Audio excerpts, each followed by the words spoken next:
नाथ की, माता कामाख्या की, सभी संतों की, गौ माता की, बोलिए सच्चे दरबार की, करौली शंकर महादेव धाम की, गंगा मैया की, हर हर महादेव। दरबार में आप सभी का बहुत बहुत स्वागत है।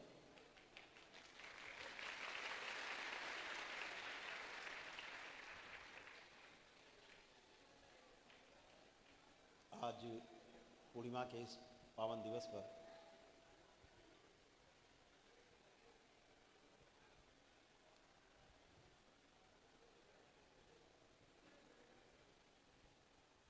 बाबा और माँ के सजाए इस दरबार में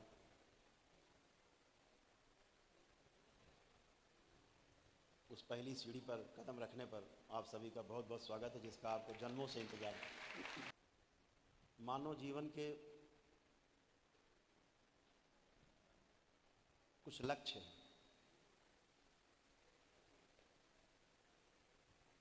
उसी इच्छा के आधार पर हमारा जन्म होता है। वो अलग बात है कि हमारी वो इच्छा जन्म लेने के बाद दबी रहती है और बुढ़ापे में आकर के वो हिलोरे मारती है।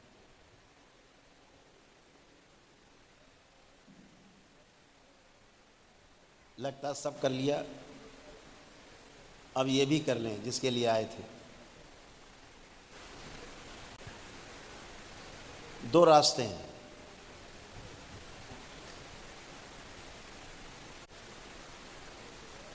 दो तरह का चुनाव आपके सामने रहता है अपने जीवन में, तीसरा रास्ता नहीं।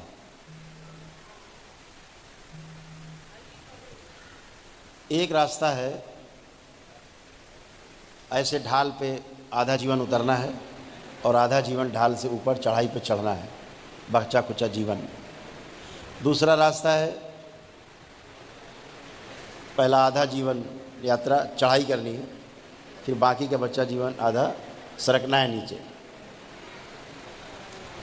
अक्सर लोग जवानी में चुनना चाहते हैं सरल जीवन, ढलान वाला। आधी शरीर यात्रा ढलान पे उतर गए, आराम से लुढ़कते चले गए, खाते पीते मौज करते। और जब शरीर में शक्ति नहीं बची तो चढ़ाई है, इसके बाद आधा जीवन यात्रा चढ़ नहीं पाते। बिरला ही होता है जो चढ़ पाता नहीं, बीच रास्ते में ढुलंग के नीचे आ जाता है। और जो अपनी जवानी में और जीवन यात्रा के पहले आधे चरण में चढ़ाई का यात्रा चुनते हैं, चढ़ाई के लिए यात्रा शुरू करते हैं, वो पथ चुनते हैं कि पहले चढ़ना है जीवन के आधे हिस्से में, फिर उतरने वाला हमारा रास्ता मिलेगा ढाल वाला, जिसमें शक्ति नहीं लगानी पड़ेगी।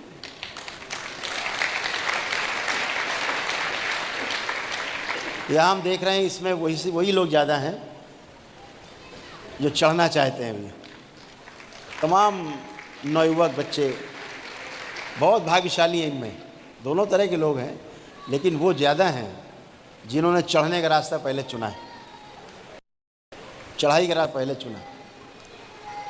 आधा जो भाग होगा वो काफ़ी सुगम होगा। फिर जैसे आदमी सोचता ना कि पहले खूब कमा लें, अच्छे से पैसा जमा कर लें, बुढ़ापा आराम से कटेगा, तो खूब श्रम करता है, खूब श्रम करता है। कुछ होता है कि खूब धान ने रखा है, माता पिता ने दिया हुआ है, अरे पहले मौज करते खाते, जब नहीं होगा तब देखा जाएगा, बेचारे फंस जाते हैं।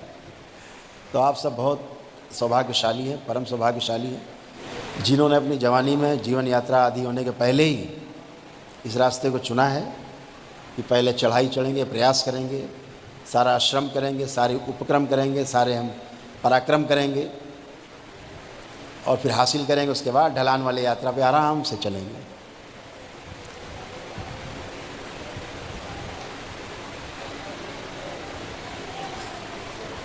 जब हमने ये आश्रम बनाना शुरू किया था तो हमारे मित्र लोग कहते थे, हमारे जो साधक मित्र थे वो भी कहते थे, क्या पागलपन है, अरे फैक्ट्री लगाते, मिल लगाते, कोई बड़ा कारखाना लगाते, अभी से आश्रम, अभी तो ठीक से जवानी भी नहीं आई, अभी आश्रम, पागल है। जब आपको आपके चलते हुए रास्ते में अगल बगल वाले खड़े लोग बोलने लगे पागल जा रहा है, समझ लेना बिल्कुल सही रास्ते पे जा रहे हो, एकदम सही रास्ता। ये अनुभव है मेरा निजी। जिस रास्ते पर चले हो लोग कह रहे पागलपन है इसका, पागल है ये, बस समझो एकदम सटीक रास्ता, और गति पकड़ लो और स्पीड बढ़ा लो। पागल लोग ही कहीं पहुंचते हैं। पागल शब्द का अर्थ समझते क्या होता है? पागल वाले क्या होता है पता है? पागल वाले क्या होता है? जो दूसरे के बनाए रास्ते पे ना चले उसे लोग पागल कहते हैं। जो अपना रास्ता खुद बनाता है उसकी गिनती महापागलों में होती है, और बाद में लोग उसी पागल के बनाए रास्ते पे चलते हैं।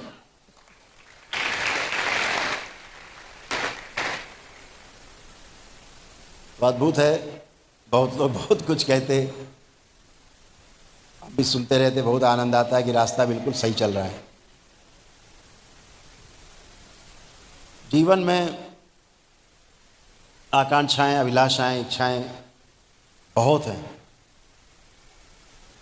लेकिन वो व्यक्ति सर्वश्रेष्ठ है जो इच्छा विचार आशाओं में से सही की इच्छा करता है, सही चीज़ का विचार करता है और सही चीज़ की एक्सपेक्टेशन करता है, आशाएं करता है। वही व्यक्ति किसी मुकाम पे, किसी मंजिल पे, किसी लक्ष्य पे, अपने गोल को प्राप्त होता है। अनावश्यक इच्छाएं तो बहुत हैं, दिन रात चलती रहती। समझदार व्यक्ति वही है जो इच्छाओं में से सही इच्छा का चुनाव कर ले। आप सभी को बहुत बहुत धन्यवाद कि आपने सही इच्छा का चुनाव किया है।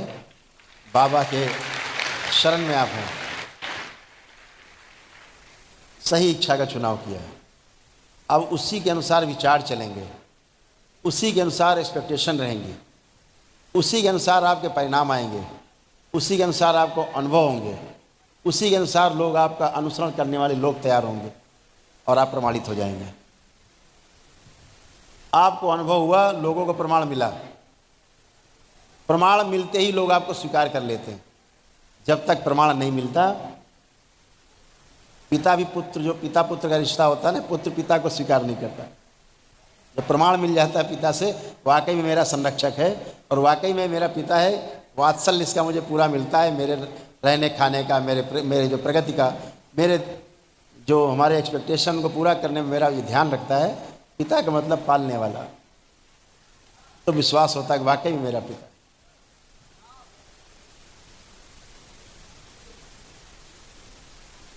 तो जो सही की इच्छा आपने की उसके लिए आप सभी को वाकई में बहुत बहुत बधाई, बहुत शुभकामनाएं कि आप सही इच्छा का चुनाव किया आपने। और अभी तो मंत्र दीक्षा का पड़ाव है, इसके आगे फिर तंत्र दीक्षाएं, उसके 21 सोपान हैं। 5 में मंत्र दीक्षा होती, बाकी के 16 जो है वो यंत्र काम करता है। तो मंत्र भी हो गया, तंत्र भी हो गया और फिर यंत्र काम करता है। उसके बाद जो इच्छा करी हो मन माही, प्रभु कृपा कुछ दुर्लभ बनाए। इच्छा से चलता है, ये पूरी सृष्टि इच्छा पर आधारित है, संकल्प पे आधारित है। आप देखते हो जब एक आप इच्छा करते हो, कोई आप एक इच्छा करते हो, पीछे स्मृतियों का पिटारा खुल जाता है। जैसे आपने सोचा केवल कि अभी जो है मैं नमकीन खानी है, एक विचार आया नमकीन खानी, उसके बाद दूसरा आएगा कौन सी नमकीन, पिटारा खुला, अब स्मृति का पिटारा खुला। कभी किसी कंपनी की खाई होगी, कभी किसी कंपनी की खाई होगी, कभी किसी दुकान वाले की नमकीन खाई होगी, ध्यान आएगा उसका, नहीं वो तो काफ़ी दूर है, तो पास में कौन है, तो ये है। ऐसे तमाम विचार चलने लगेंगे। इच्छा के चारों ओर विचारों का एक चलने लगता है सर्कस चारों ओर। जो विचार चलने लगते हैं उसके अनुसार आपको अंदर आस्वादन आने लगते हैं। इसकी खाई थी, ये वाला स्वाद है, नहीं ये वाला मिलता है, ये वाला स्वाद ज़्यादा अच्छा है। आस्वादन चलता मन में। तो इच्छा विचार आशाएं आपके चित्त में, आपके वृत्ति में, आपके मन में घूमती रहती। और इन तीनों में जब चयन होता है तो बुद्धि इसका चयन करती है, इसका चयन बुद्धि करती है बाद में, कौन सा ठीक है, चलो कोई बात नहीं, वो दूर है कोई बात नहीं, ये पास में ये वाला ले आओ, इससे खा लेते हैं, आज यही खा के चलाते हैं। लेकिन आपका जितना भी चुनाव है वो आपके पिछली स्मृतियों के आधार पर है। फला दुकान की नमकीन आई थी, बहुत खराब थी, वहां से मत लाना, स्मृति पड़ी पीछे। शादी का एक कार्ड आता है, फला के यहाँ शादी जाना है, आप कार्ड देखते हो, अच्छा अरे बकवास आदमी है ये, खुल गया पिटारा पीछे, स्मृतियों का पिटारा खुला, इसने ये गड़बड़ किया था, इसने वो गड़बड़ किया था, इसने ऐसा किया था, इसने वैसा किया था। अरे इसके यहाँ नहीं जाना, टाइम फालतू नहीं, व्यवहार भिजवा दो, जाओ मत। किसी अन्य का कार्ड आता है, प्रिय है, आपका स्मृति खुलता है पिटारा, अरे ये तो हमारे बहुत क्लोज है, हमारी फलां जगह मदद की थी, हमेशा हमारे साथ खड़े रहे, हमेशा हमारे साथ में रहे और बहुत अच्छे आदमी हैं, लोगों की मदद करते हैं, सज्जन आदमी है, हाँ इसके यहाँ जाना है। कैसे चुनाव किया? पीछे पड़ी हैं स्मृतियाँ। आप अपनी स्मृतियों के आधार पर ही चुनाव करते हैं। ध्यान रखो, ये जो मंत्र दीक्षा आप ग्रहण करने जा रहे हो ये अनायास नहीं है, इसके पीछे भी स्मृतियाँ पड़ी थी आपके पूर्व जन्मों की, जिसके आधार पर आपने चयन और आस्वादन के आधार पर चुनाव किया है कि बाबा से मंत्र दीक्षा लेके बाबा के शिष्य बनना है। बिना स्मृतियों के कुछ भी नहीं, स्मृतियों के आधार पर ही हम चुनाव करते हैं। कोई भी चुनाव, अच्छा हो या बुरा हो, चुनाव हमारा स्मृतियों के आधार पर है, दूसरा कोई रास्ता नहीं। स्मृतियां हमारे जीने का आधार हैं, स्मृतियां हमारे जीवन यात्रा को सुगम भी बनाती हैं और दुर्गम भी बना देती हैं। स्मृतियां हमें अच्छा भी रखती हैं, स्मृतियां हमें खराब भी कर देती हैं। स्मृतियां अच्छा स्वास्थ्य देती हैं और स्मृतियां खराब बीमारी भी देती हैं। तो स्मृतियों के आधार पर आपने चुनाव किया है कि हमें अब बाबा के भक्त से बाबा का शिष्य बनना है। दरवाज़ा आपका खुला, आपका रास्ता खुला और बाबा के आलिंगन में आप सब एक साथ समाये हुए हो अपनी अपनी स्मृतियों के आधार पर। तो आप सभी का बहुत बहुत पुनः स्वागत। इस निर्णय में दरबार आपके साथ है, जिसलिए आपने मनुष्य योनि में जन्म लिया, उसमें आपका स्वागत है और सभी को शुभकामनाएं कि आप आगे बढ़ सकें, जिसके लिए आपने जन्म लिया है, और आगे जा सकें, तंत्र दीक्षा में भी जा सकें और 21 लेवल तक आप उसको पार कर सकें और पूर्ण हो सकें। जैसे कि बाबा पूर्ण गुरु के सानिध्य में ही, जैसे बाबा हैं माँ हैं, तो पूर्ण गुरु के सानिध्य में ही आप पूर्ण हो सकते हैं, अन्यथा पूर्ण होने का कोई उपाय संसार में उपलब्ध नहीं है, अपूर्णता ही रहेगी। नमस्ते, हर हर महादेव। हमारे करुण शंकर महादेव को कोटि कोटि प्रणाम। यस्याग्रे द्राट द्राट दुदुदुद ममलम टन टन टन टन टन टन डम सम डुडम सम डुई डुई चकितम भूपकम भूयनालम तैलम तैलम तु तैलम कुकुकुमम कम कम कम कम कम या यस्य विप्रगाहे सरस्वती सबल पादुवचदचूरम। देखिए सब, यह हमारे करुण शंकर महादेव है। हमारे महादेव को कोटि कोटि प्रणाम। साथ ही जो बाबा के भक्त यहाँ बैठे हैं उन्हें भी कोटि कोटि प्रणाम। साथ ही जो विदेशों से भक्त आए हैं हमारे बाबा के, उन्हें भी हमारे भारत में सादर आमंत्रण और कोटि कोटि प्रणाम। और साथ ही जो यूट्यूब में हमारे कार्यक्रम देख रहे हैं उन्हें भी कोटि कोटि नमन। मेरा नाम सुप्रिय चौधरी है, मैं शंकर सेना आसाम अध्यक्ष और इंटरनेशनल एस्ट्रोलॉजिकल कॉन्फ्रेंस का एग्जीक्यूटिव बोर्ड मेंबर बोल रहा हूँ। हमारे साथ डॉक्टर अरुण पाल है, जो आनंदमय ज्योतिष महाविद्यालय के प्रिंसिपल, साथ ही इंटरनेशनल एस्ट्रोलॉजिकल कॉन्फ्रेंस के कन्वीनर है। साथ ही अन्य बोर्ड मेंबर्स डॉक्टर दीपामानी तालुकदार और डॉक्टर गौरव राव ही हमारे साथ उपस्थित है। ये एस्ट्रोलॉजिकल कॉन्फ्रेंस हर वर्ष भारत में होता है और इस बार हमारे आसाम प्रदेश के गुवाहाटी में ये कार्यक्रम होगा। ये कार्यक्रम नवंबर 15, 16, 17, 2024 को होगा। इस कार्यक्रम में हमारे भारत के सीएम से लेकर गवर्नर तक सभी आमंत्रित है। साथ ही पूरे दुनिया से अनेकों एस्ट्रोलॉजर्स और प्रसिद्ध महावास्तु स्पेशलिस्ट भी उपस्थित रहेंगे। इस कार्यक्रम में हम अपने बोर्ड मेंबर के साथ हमारे करुण शंकर महादेव को एज ए चीफ गेस्ट वहाँ में आमंत्रित करने के लिए आए हैं। हम चाहते हैं कि आप हमारे महादेव आसाम आए, हमें एक संदेश दे और साथ ही हमें आशीर्वाद दे कि हम लोग ये कॉन्फ्रेंस बढ़िया से कर पाए और अपने स्मृति महाविज्ञान के से जो आप हम लोग के कष्ट को टाल रहे हैं, अनेकों ज्योतिषी वहाँ उपस्थित रहेंगे, उन्हें भी आप इस ज्ञान से सबको आशीर्वाद दे और हमारा मार्गदर्शन करें। तो इसी के संदर्भ पे हम अपने इन्विटेशन लेटर आपको देना चाहते हैं कि आप आए हमारे आसाम और हमारे आशीर्वाद दे और हमें अपना मार्गदर्शन प्रदान करें। हर हर महादेव, करुणशंकर महादेव की जय। पूज्य पूर्ण गुरु पंडित श्री राधारमन जी मिश्र की जय। पूज्य गुरु माता कामरू कामाख्या की जय।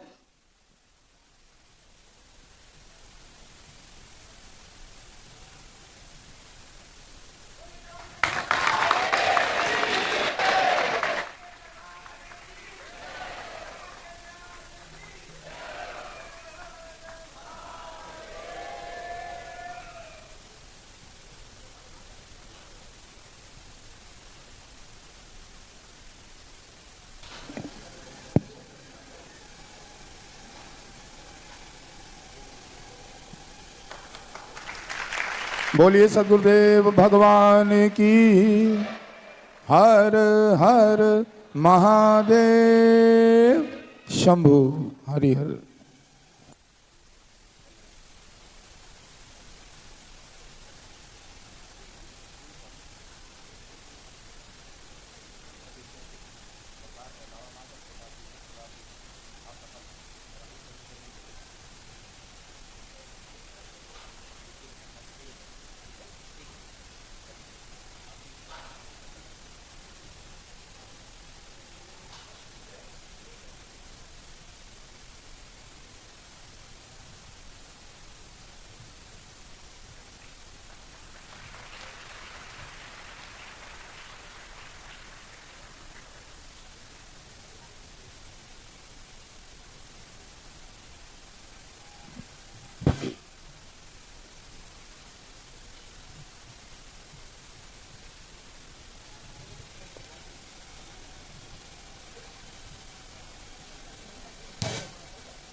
बहुत बहुत धन्यवाद डॉक्टर पॉल, सुप्रियो और साथीगण सभी।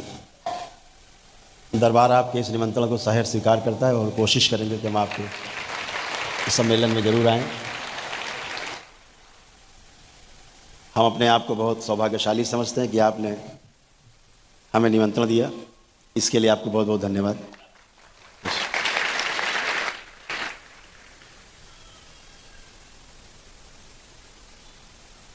हर व्यक्ति, हर संगठन, हर समुदाय, राष्ट्र और सारे संगठन मिलकर कुछ ना कुछ अच्छे अच्छे काम कर रहे हैं। सबका शुभ करने का ही लक्ष्य है, शुभ करना ही सबका लक्ष्य है। ये अशुभ कहां से हो जाता है?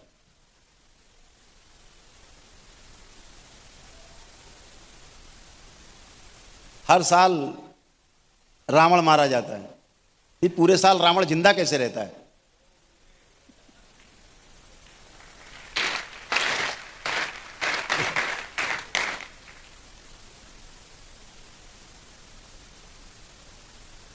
आवश्यकता उस रावण को जलाने की नहीं है जिसे आप मनोरंजन के रूप में जलाते हैं, तो वो केवल मनोरंजन ही रह जाता है, उसके पीछे दिखता कुछ नहीं। असल में जो आवश्यकता है वो सबसे बड़ी ये है, जो रावण बन के बैठे उन्हें ही नहीं पता कि वो रावण है।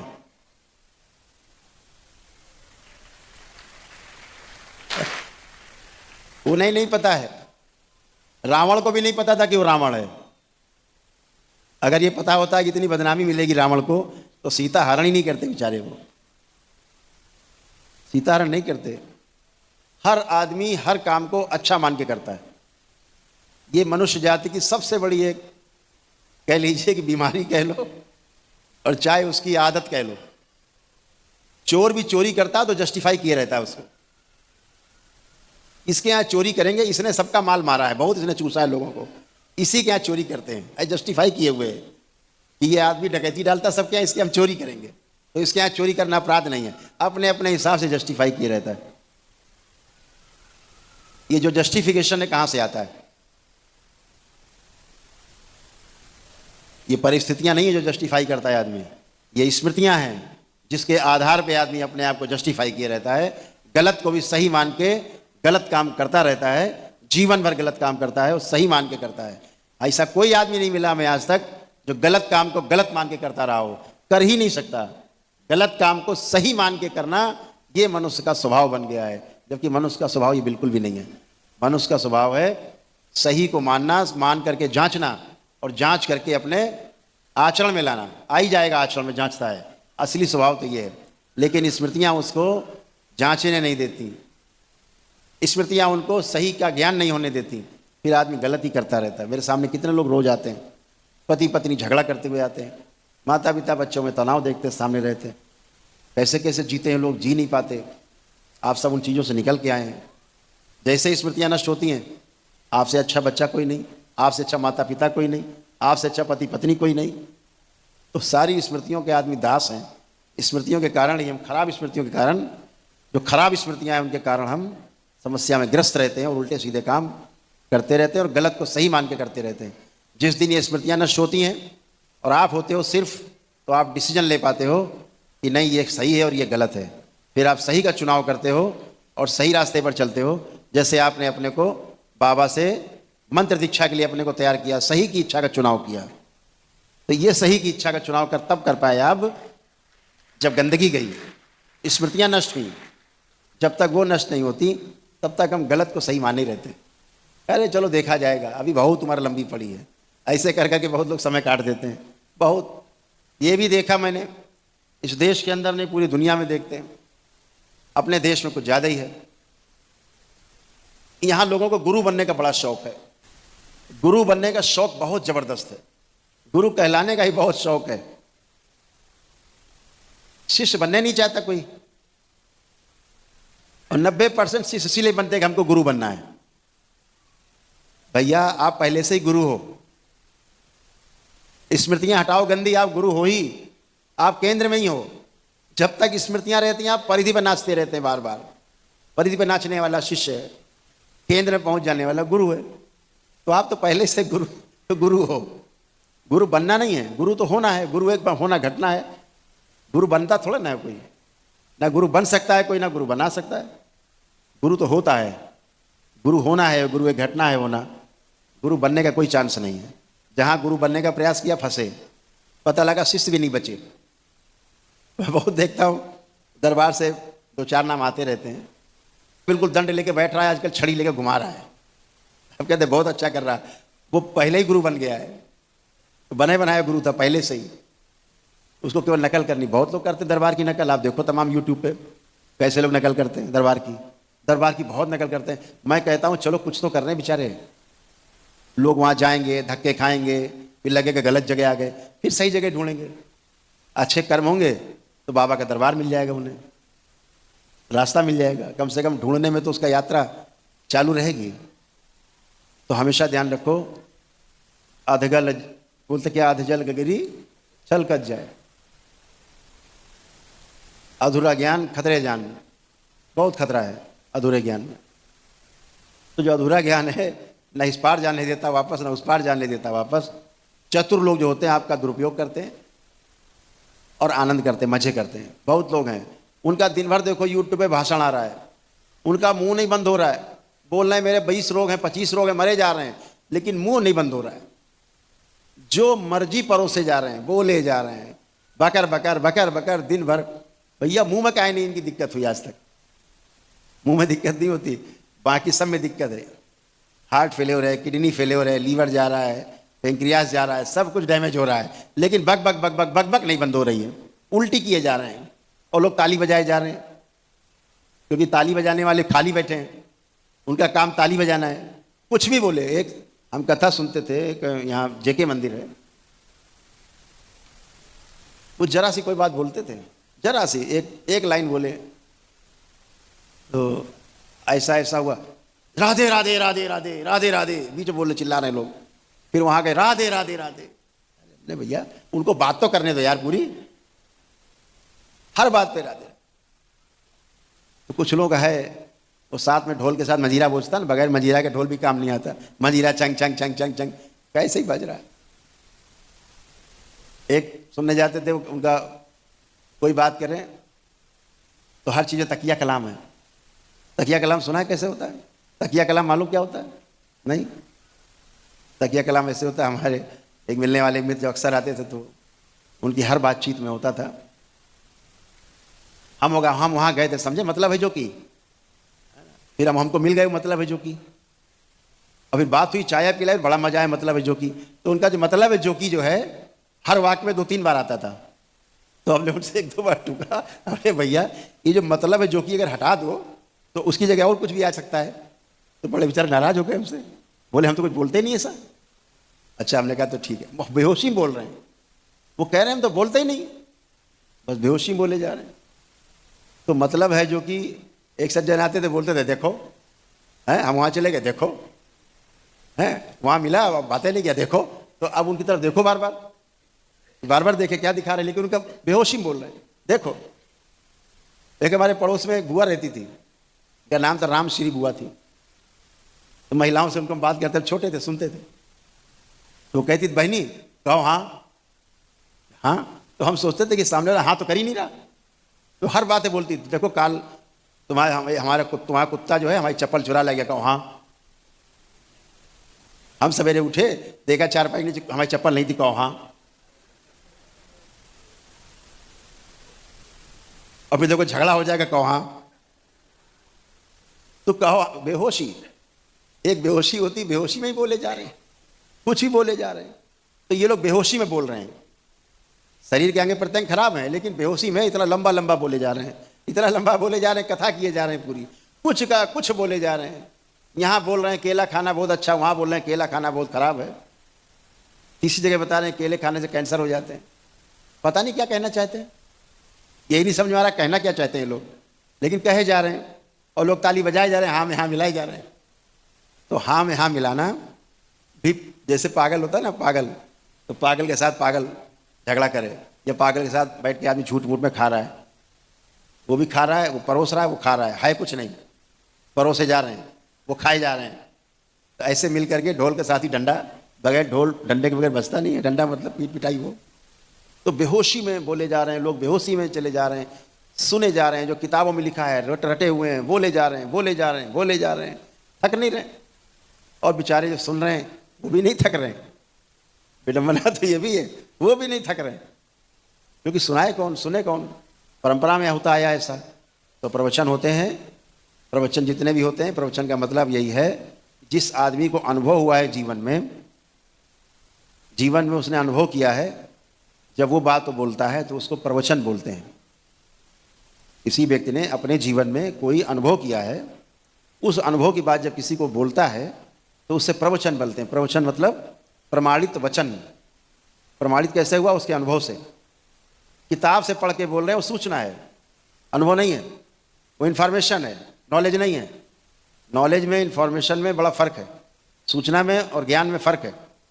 सूचना आप प्राप्त करते हैं और ज्ञान को आप उपलब्ध होते हैं, दोनों में फ़र्क है। सूचना आप प्राप्त करते हैं, सूचना आप उपलब्ध करते हैं अपने लिए, और ज्ञान में आपको उपलब्ध होना पड़ता है, ज्ञान को आप उपलब्ध होते हैं, दोनों में फ़र्क है। एक में मिट जाना है पूरा पूरा, और एक में अंबार लगा लेना है ढेरी सिर के ऊपर। तो मिटने के लिए तैयार रहो।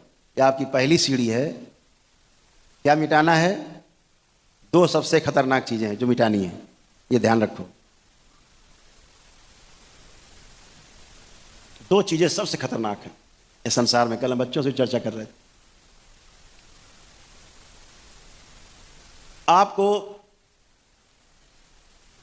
जिसको मुक्ति कहते हैं, मोक्ष कहते हैं जिसको हम लोग, इस 84 लाख योनियों के जन्म मरण के बंधन से मुक्त हो जाए। इस कलयुग में दो सबसे बड़ी खतरनाक चीजें हैं। अगर इनसे आप मुक्त हो गए तो मोक्ष आपका क्षण भर में है, और इनसे मुक्त नहीं हुए आप तो ये मोक्ष आपके लिए सपने से ज्यादा कुछ नहीं है। पहली सीढ़ी है, सबसे पहली सीढ़ी, वो सीढ़ी है मोह की, मोह। और दूसरी जो सीढ़ी है उसका नाम है अहंकार।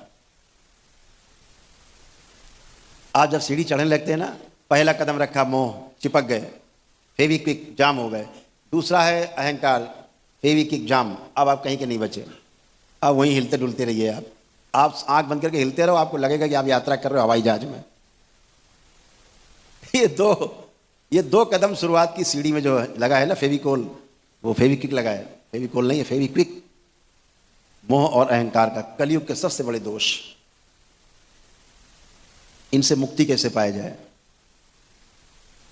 कैसे मुक्ति पाएंगे मोह से और अहंकार से? मोह छूटता नहीं, अहंकार बने रहता है। हम जो अपने कपड़े पहने रहते हैं ना, उसी का अहंकार बना रहता है। और तो छोड़ो, धन संपत्ति तो बाद में आएगी, अपने कपड़े का ही अहंकार रहता है, उसी में तो मोह रहता है ना। जिस दिन आप कपड़ा पहन करके भी अपने को वस्त्र विहीन देखने लगेंगे, उस दिन आप इन दोनों सीढ़ी से मुक्ति पा जाएंगे। ये ध्यान रखिएगा। छोटा सा सूत्र है, यहीं से शुरू करना। कपड़ा पहनकर भी अपने आप को वस्त्रविहीन महसूस करना। आपकी अहंकार की और आपकी मोह की परतें उधड़ जाएंगी जिस दिन आप इसे ठीक से देख पाए, इस भाव को आप स्थिर रख पाए, उसी दिन आप समझ लीजिए आप सही रूप में साक्षी हो जाएंगे, आप दृष्टा होने लगेंगे आप, और बहुत कुछ आप देखने समझने लगेंगे। और जिस दिन अपने कपड़े पर मोह बना रहे, अहंकार बना रहे, मेरा कपड़ा उससे ज़्यादा अच्छा, तेरी कमी से मेरी कमी ज़्यादा सफ़ेद, समझ लेना दोनों पैर फेविकोल पे नहीं, फेविक्विक पे चिपके हुए हैं, कोई गति नहीं। तो आप सब बहुत समझदार हैं, बहुत अच्छा करेंगे आप जीवन में। आप में से कम हम आशा करते हैं कि 10% लोग तो जरूर आपके बीच से तंत्र के 21वें पावदान को टच करेंगे, प्राप्त करेंगे।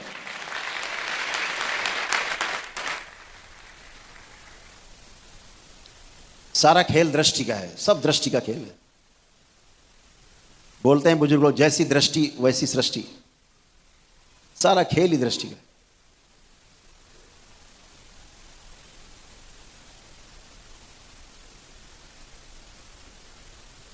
हमारे इस देश में जितना काम हमारे ऋषि मुनियों ने किया है, उतना किसी ने नहीं किया। उन सब ऋषि मुनियों को हम लोग हृदय से धन्यवाद देते हैं, जिनकी हम संतान हैं, कि उनका ऋण कभी भी चुका नहीं पाएंगे हम, जो उन्होंने हमें इस लायक बनाया कि हम ये जानते हैं इस मनुष्य जीवन में, इस जीवन यात्रा में पूर्ण गुरु के पाके दीक्षा लेना आवश्यक है। इस लायक तो बना दिया, ये दीक्षा लेना बहुत जरूरी है और पूर्ण गुरु से मिलना जरूरी है। इस लायक तो बना ही दिया हमारे ऋषि मुनियों ने। बाकी सब अपने कर्म के आधार पर, सब आपके कर्मों के अधीन है।